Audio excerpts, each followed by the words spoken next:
పండుగ పేరు మీద పార్టీల నడుమ పంచాదులు మోపైనాయిగా. సర్కార్ తరపున క్రిస్మస్ సంబరాలు చేస్తున్నారు కదా అంతటా. ఇక కొత్తగా పవర్లకు వచ్చిన పార్టీ కాబట్టి ఏడ తగ్గేదేలే అన్నట్టు గ్రాండ్గానే ఏర్పాట్లు చేసి జనగామల గాయత్రి గార్డెన్లో బట్టలు వంచే ప్రోగ్రాం పెట్టిరు. అంత మంచినే ఉంది గాని అందరి ముంగట్ని ఆడ ప్రోటోకాల్ పంచాలు వేసింది. ఫ్లెక్సీలో ఎమ్మెల్యే పల్లా రాజేశ్వరరెడ్డి ఫోటో కళ్ళు ఎంత చేసుకొని చూసినా కానరాలేదట. ఏందిది? ఏం పద్ధతి ఇది? అరే జనాలు ఓట్లేస్తే గెలిచిన ఓ ఎమ్మెల్యేనా నేను ఎంత కాంగ్రెస్ పార్టీ పవర్లుంటే మాత్రము మరి పాస్పోర్ట్ మందమన్న ఫోటో వేయరా?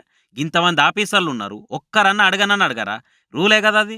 ఆయనతో కూడా ఇల్వెక్కుంటే ఏం పద్ధతి మీది అనుకుంటా కలెక్టర్ ఛాంబర్లనే ఎమ్మెల్యే పల్లా బీఆర్ఎస్ లీడర్లు చెవులు గిల్లు అనే తీరు నిరసన చేసిరు. ఇట్లా ఇంత 10 ఏళ్ల తర్వాత ప్రతిపక్షంలోకి వస్తే మాత్రము మరీ పబ్లిక్ నడుముండే మా ఫోటో కూడా ఏనంత పాపం మేము ఏం చేసినాము, ఎందుకు అంత కక్ష అని కార్ పార్టీ లీడరు కండ్లెర్ర చేసుకుంటూ మాట్లాడారు. అయినా పండుగలు సంబరాలు చేసుకునేది ఎందుకు?